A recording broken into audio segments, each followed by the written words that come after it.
बिल्कुल, यहाँ एक प्यारी और शिक्षाप्रद बच्चों की कहानी दी गई है जो लगभग 500 शब्दों में है।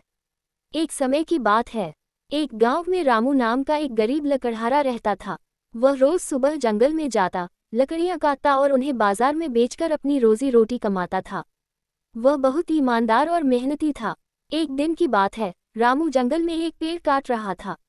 तभी उसकी कुल्हाड़ी का हाथ फिसला और वह पास ही बहती नदी में गिर गई।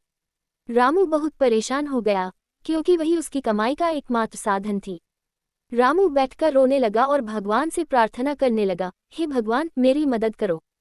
मेरी कुल्हाड़ी के बिना मैं काम नहीं कर सकता। तभी नदी से एक चमत्कार हुआ। जल देवी प्रकट हुई और बोली, हे रामू, तुम क्यों रो रहे हो? रामू ने पूरी बात बताई। जल देवी मुस्कुराई और बोली, चिंता मत करो, मैं तुम्हारी कुल्हाड़ी ढूंढकर लाती हूँ। इतना कहकर वे पानी में गईं और कुछ ही देर बाद एक सोने की कुल्हाड़ी लेकर बाहर आईं। उन्होंने रामू से पूछा, क्या ये तुम्हारी कुल्हाड़ी है? रामू ने कहा, नहीं देवी, यह मेरी कुल्हाड़ी नहीं है। मेरी कुल्हाड़ी लोहे की थी। फिर जल देवी पानी में गईं और इस बार चांदी की कुल्हाड़ी लेकर आईं।